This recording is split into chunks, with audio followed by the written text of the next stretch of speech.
भज गोविंद भज गोविंद भज गोविंद। हरे कृष्णा। तो आज हम लोग बात करेंगे कपिल देव के विषय में। कपिल देव अपनी माता को जो ज्ञान दिए, जो शिक्षा दिए कि भक्तिमय सेवा, भगवान की भक्ति कितना इम्पोर्टेंट है हमारे जीवन में, और भगवान की भक्ति करने से क्या चीज़ प्राप्त किया जा सकता है, इस संबंध में हम लोग चर्चा करेंगे। तो कपिल देव बोलते कि अपनी माँ ने जब पूछे, देवहूति, कर्दम मुनि की पत्नी देवहूति, जब कर्दम मुनि की पत्नी देवहूति ने अपने पुत्र कपिल को पूछा कि हे मेरे दिव्य पुत्र कपिल देव, आप मुझे बताइए कि संसार में जो श्रेष्ठ चीज़ क्या है, जो मेरे पाने के जो सबके लिए मंगलमय हो, जो जीवन का लक्ष्य हो। तब भगवान कपिल एक एक करके भक्तिमय सेवा का वर्णन करते करते अंत में बोला कि सालक्य सामीप्य साष्टी सारूप्य एकात्मकम, मतलब 5 प्रकार का मुक्ति होते हैं। तो जो शुद्ध भक्त होता है, जो भक्तिमय सेवा में लगते हैं, भक्तिमय सेवा में लगने वाला व्यक्ति, वो इस 5 चीज़ को ठुकरा देते हैं। और ये 5 चीज़ अगर कोई साधारण व्यक्ति या कोई ज्ञानी व्यक्ति भी समझ लेता है तो इसको पाने के लिए अपने आप को तरसते हैं कि हाय कितना सुंदर चीज़ है 5। लेकिन जो शुद्ध भक्त होता है ये 5 चीज़ को ठुकरा देते हैं। उनमें से पहला जो 5 चीज़ है, पहला है सायुज्य। सायुज्य तो नेगेटिव है। सायुज्य मतलब भगवान के शरीर में विलीन कर देना, दैट इज कॉल्ड सायुज्य। सायुज्य। सारूप्य। सारूप्य का अर्थ होता है भगवान के जैसा ही शरीर प्राप्त करना। जैसे वैकुंठ लोक में भगवान चतुर्भुज नारायण के रूप में, शंख चक्र गदा पद्म के रूप में वैकुंठ में राजा की तरह रहते हैं। तो उसी तरह अगर जिसको सारूप्य प्राप्त होता है, सारूप्य मीन्स स्वरूप, एक जीव का जब वो मुक्त हो जाता है, 5 प्रकार के मुक्ति में से एक मुक्ति है। एक पहला मुक्ति बताया जो साजुज, जो भगवान के शरीर में विलीन हो जाना, और दूसरा है सारूप्य। सारूप्य का अर्थ है जैसे नारायण, एग्जैक्टली नारायण, कोई डिफरेंस नहीं है, ये नारायण है या नारायण का सेवक है, दोनों सेम लगेगा। तो ये है सारूप्य। तो भगवान श्री कृष्ण अपने भक्तों को ये 5 प्रकार का मुक्ति प्रदान करते हैं, लेकिन फिर भी वो भक्त ग्रहण नहीं करता, ठुकरा देते हैं। दीयमानम न गिन्नन्ति बिना मत सेवयं जना, मतलब दीयमानम न गिन्नन्ति, मैं उसे देना चाहता हूँ। कपिल देव बोलते अपनी माँ को कि मैं उसको ये सब 5 चीज़ देना चाहता हूँ, लेकिन वो ठुकरा देता है, वो एक्सेप्ट नहीं करता। बिना मत सेवयं मतलब वो चाहते एकमात्र मेरी सेवा करना। तो क्या है सारूप्य। सारूप्य का अर्थ एकदम एज इट इज नारायण की तरह दिखेंगे, तो उसको भी ठुकरा देते हैं।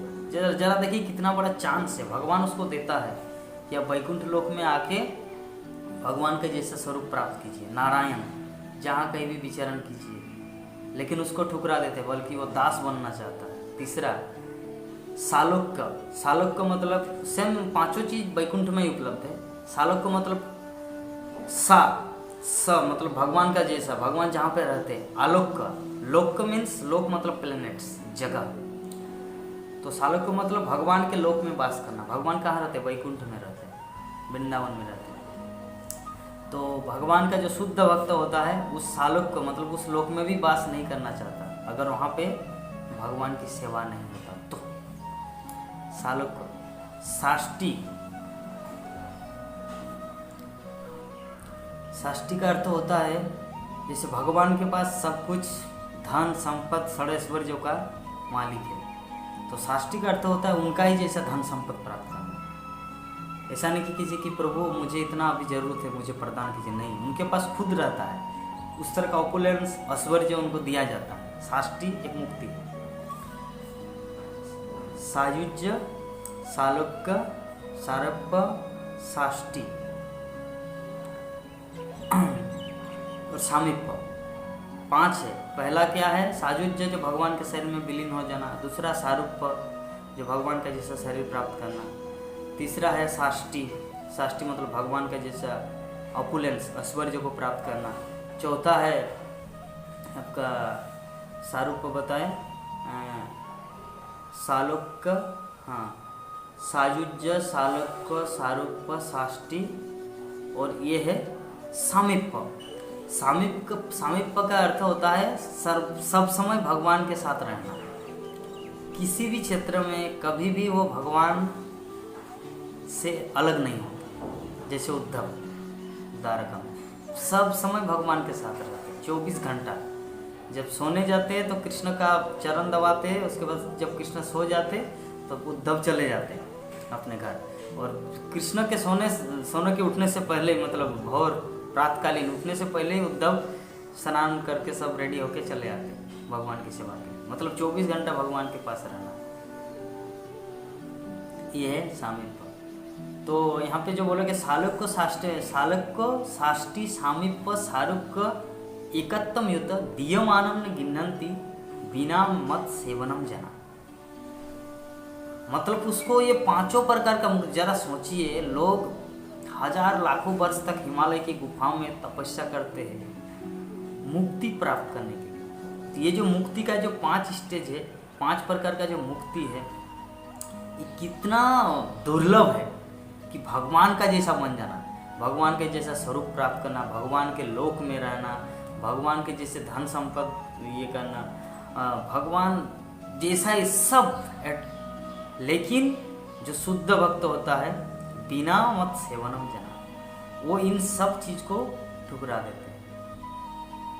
इस संबंध में चैतन्य महाप्रभु बोलते हैं कि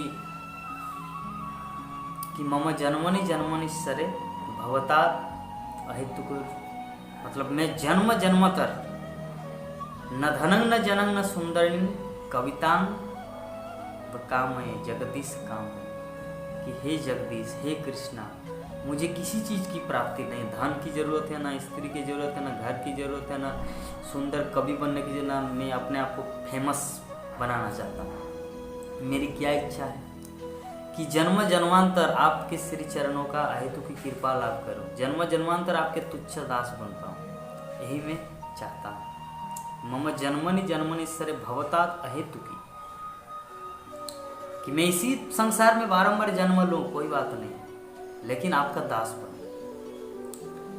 तो इसमें एक हम लोग इंसिडेंट देख सकते हैं, जब श्री चैतन्य महाप्रभु श्रीवास अंगन में भगवान चैतन्य महाप्रभु अपने विश्वरूप प्रकट किए, जैसे अर्जुन के सामने विश्वरूप प्रकट किया था कुरुक्षेत्र के मैदान में भगवान कृष्ण, तो उसी तरह भगवान श्री चैतन्य महाप्रभु विश्वरूप प्रकट किए और सभी भक्तों को बोल रहे कि आपको क्या चाहिए, मैं आपको चलो ये देता हूँ, आपको क्या चाहिए, चलो आपको ये देता हूँ। ऐसे करके करते करते उन्होंने बताया कि अभी तक श्रीधर कहाँ है, श्रीधर क्यों नहीं आए। तो मायापुर के या नवद्वीप के भक्तगण किसी श्रीधर को कोई जानते ही नहीं थे। श्रीधर कहाँ, बहुत दूर में, वो जो राजापुर, अगर कभी जाना हो जगन्नाथ, राजापुर जगन्नाथ को देखने के लिए, तो राजापुर जगन्नाथ से बस 1 किलोमीटर श्रीधर आंगन है। श्रीधर का वो उनका छत जो था, आकाश खुला हुआ आकाश था, बारिश भी गिरते थे, धूप भी गिरता था, फिर भी उसी में वो हरे कृष्ण नाम महामंत्र जप करते थे, पूरा रात भर वो जप कीर्तन करते थे।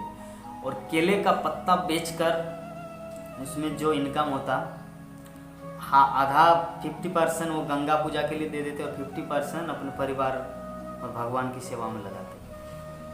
तो जरा सोचिए, उस समय 500 वर्ष पूर्व की बात, सबके घर में केले का पत्ता, सबके घर में केले का वृक्ष, केले का पेड़, किंतु श्रीधर इतना हॉनेस्ट, इतना ईमानदार चैतन्य महाप्रभु की सेवा के लिए, वो कुछ किसी के कोई एकदम पूरा परफेक्ट एग्जाम्पल। तो इसीलिए महाप्रभु कोई उनके बारे में जानते नहीं थे, न श्रीवास पंडित, न अद्वैताचार्य, न कोई नहीं, किंतु चैतन्य महाप्रभु साक्षात भगवान है। भगवान तो परमात्मा रूप में सबके हृदय में विराजमान है, कौन कितना भक्ति कर रहा है कृष्ण देखता है। तो चैतन्य महाप्रभु सबको जो ये रिवार्ड पुरस्कार दे रहे, तब बोले कि श्रीधर कहाँ है? तो सभी आश्चर्य, श्रीधर कौन है रे बाबा? श्रीधर को तो हम लोग नहीं जानते, क्योंकि श्रीधर आप लोग श्रीधर जाके देखो, गांव के एकदम जो लास्ट मतलब गांव जब ख़त्म हो रहा है वहाँ पे थोड़ा अंदर चले जाएंगे, देखेंगे एक अभी मेरा हरि नाम कर रहा है, अभी हरे कृष्ण महामंत्र के जप कर रहे हैं, जो कोई कर रहा है वही है श्रीधर, उनको पकड़ के गया। तो महाप्रभु की बात मानकर कुछ सेवक श्रीधर को लेकर यहाँ पर आए। तब महाप्रभु ने श्रीधर को पूछा कि श्रीधर, आज मैं आपके प्रति पूरा खुश हूँ, पूरा प्रसन्न हूँ, मांगो जो मांगना है, अष्ट सिद्धि पंच मुक्ति जो मांगना है मांगो, जो चाहिए, क्योंकि मैं आपका गरीबी ये दशा देखकर मैं अपने आप को सहन नहीं कर पा रहा हूँ। जो भी आपको चाहिए, कितना कष्ट करके आपका गृहस्थ जीवन चल रहा है, मेरा बर्दाश्त नहीं हो रहा है, श्रीधर मांगिए जो मांगना है। तब श्रीधर का जवाब सुनिए। श्रीधर बोले कि प्रभु, आप मुझे ठगना चाहते हैं, आप मुझे बिजनेसमैन समझ के रखे हैं। बिजनेसमैन मतलब ये बिजनेसमैन बात वही प्रहलाद महाराज की स्टोरी में आता है। प्रहलाद महाराज को जब नृसिंहदेव दर्शन दिए, जब हिरण्यकशिपु को मारने के लिए नृसिंहदेव प्रकट हुआ खंबा से, पिलर से, तो कोई तो नृसिंहदेव के पास जा नहीं पाया डर से, क्योंकि इतना भयानक उग्र रूप तो कभी देखे नहीं था कोई। यहाँ तक कि लक्ष्मी देवी भी नहीं जा पाए, उनका पति है फिर भी।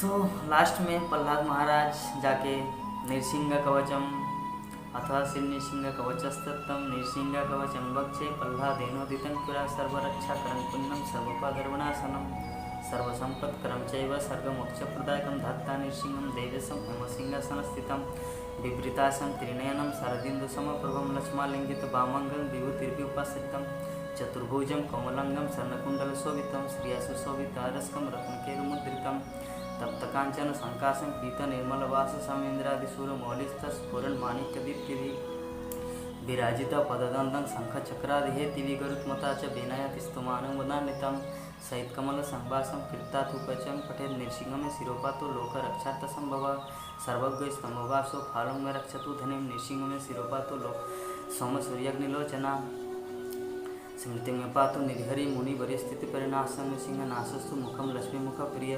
सर्वविद्यादिको पातु नृसिंह रसनं मम भक्ति निपाति पदनम सदा प्रह्लाद वंदिता नृसिंह पातु मे कंठम स्कंद भूमरांत दिव्यशस्त्र शोभितो भुज नृसिंह पातु सर्वदा हृदय जोगी साधस्य निवासं पातु मे हरि मध्यम पातु हिरण्याक्ष वक्ष कुक्षि विदारण नाभि में पातु निर्हरि सोनाभि ब्रह्म संस्कृता ब्रह्मांड कोट यकट्यं जस्सा सुपातु में कटिं गुह्यं में पातु गुह्यानां मंत्राणां गुह्यरूपदे गुरुमन भव पातु जानुनि नररूपदिक जंगे पातु धराभार हर्ता जो श्री सिने के श्री इदं नृसिंह कवचं प्रह्लाद मुखमंडितं भक्तिमान ज पठे नित्यं सर्वपापे प्रमुच्यते पुत्रवान धनवान लोके दीर्घायुरुपजायते जम जम कामयते कामं तं तं प्राप्त संशयं सर्वत्र जम आपनोति सर्वत्र विजयी भवेत् धूमन्तंत्रक्ष दिव्यानां ग्रहाणां निवारणं वृश्चिक गौर संभूतो विशापरणं परम ब्रह्मराक्षस यक्षाणां दूरत्सारण कारणं भुर्जेवा तालपत्रेवा कवचं लिखितं शुभं करमूलधितं जन सिद्धे कर्म सिद्धया।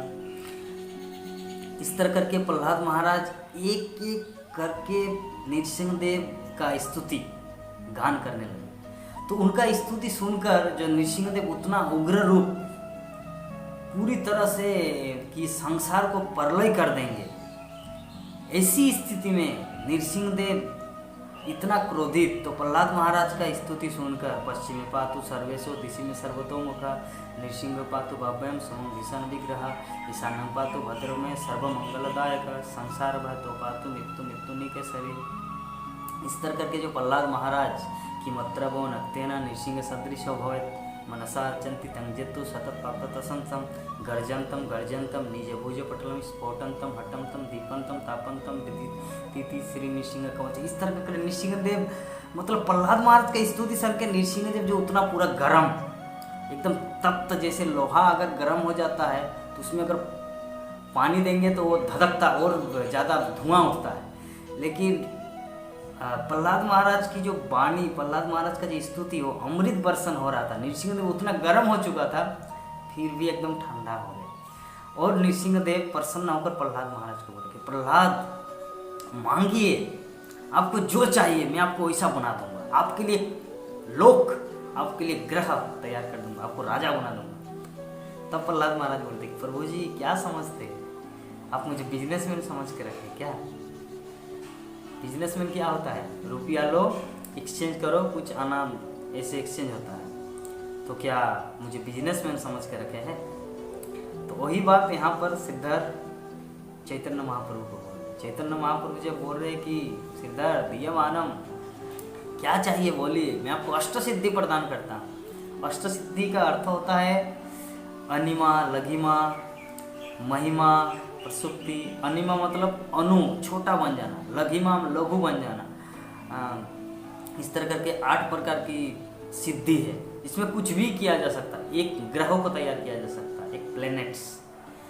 धन, कुबेर, मतलब क्या बताएं, अष्ट सिद्धि में इतना पावर है। लेकिन शुद्ध भक्त का क्वालिटी देखिए। तो सिरधर बोले कि प्रभु मुझे आप बिजनेसमैन मत समझिए, मैं वो तो करने वाला नहीं हूँ, मुझे आपका कुछ नहीं चाहिए। अगर आप देना ही चाहते हैं तो मैं आपसे एक ही प्रार्थना करता हूँ विनम्रतावश कि जन्म जन्मांतर जो प्रभु जो मेरे साथ केला का पत्ता या केला जो ऐसे मोचा खोला बेचा, मतलब चैतन्य महाप्रभु बचपन में जो छोटा था निमाई पंडित, तो खोला बेचा श्रीधर जो बेचते थे केला या केले का पत्ता। तो चैतन्य महाप्रभु जैसे मान लीजिए किसी चीज़ का दाम है 5 रुपये, एग्जाम्पल, उस टाइम तो 5 रुपया नहीं, वो पैसा का पैसा बहुत 500 वर्ष पूर्व की बात है, उदाहरण स्वरूप 5 रुपये। तो उनको बोलते कि श्रीधर ये कितना दाम है? बोले कि 5 रुपया।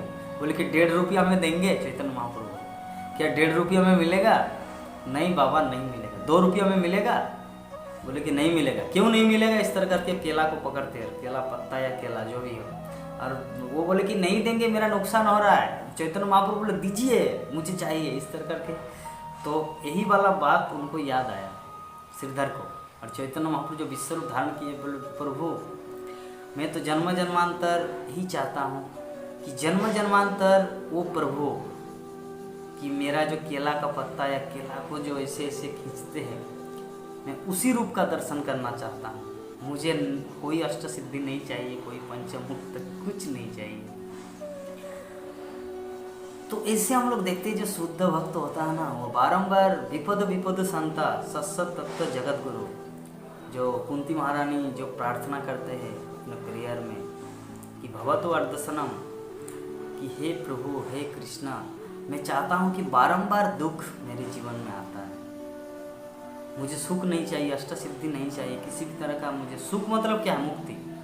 मुझे सुख नहीं चाहिए, मुझे दुख दीजिए, मुझे दुख प्रदान कीजिए। खैर बोलने में आसान है, प्रैक्टिकल लाइफ में जब किसी का दुख आता है, हमारी बात कर रहे हैं, कुंती महारानी के परम शुद्ध शुद्ध शुद्ध अति शुद्ध भक्त है। हम लोग बोल सकते हैं कि हमारे जीवन में दुख आया, लेकिन नहीं बाबा, दुख तो दुख होता है, लेकिन कुंती महारानी देखी शुद्ध भक्त।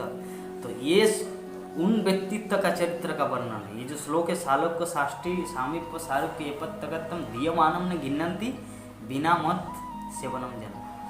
कपिल देव अपनी माँ को जो बता रहे हैं, ये शुद्ध भक्ति का वर्णन, कि उनको अष्ट सिद्धि प्रदान किए जाते हैं, पंचम मुक्ति प्रदान किए जाते हैं, मोक्ष दिया जाता है, वैकुंठ की प्राप्ति कराई जाती है, लेकिन फिर भी वो कुछ एक्सेप्ट नहीं करते,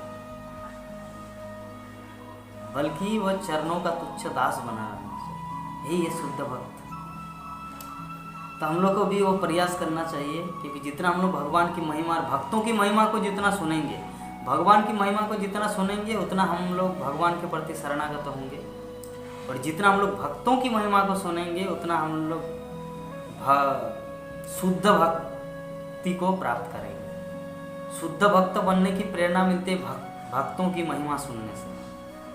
और भगवान कृष्ण की, भगवान रामचंद्र की, भगवान विष्णु की, भगवान की लीला कथा सुनने से, भगवान की लीला महिमा सुनने से हमारा शरणागति होता है कृष्ण के प्रति। और भक्तों की लीला सुनने से, भक्तों की महिमा सुनने से हमारे हृदय में शुद्ध भक्ति करने की इच्छा प्रकट होती है। तो यही हम लोग को चाहिए। श्रीमद् भागवत कथा में दोनों चीज़ वर्णन है, भगवान एवं भक्त। इसलिए श्रीमद् भागवत कथा को श्रवण करना चाहिए बारंबार। हरे कृष्ण।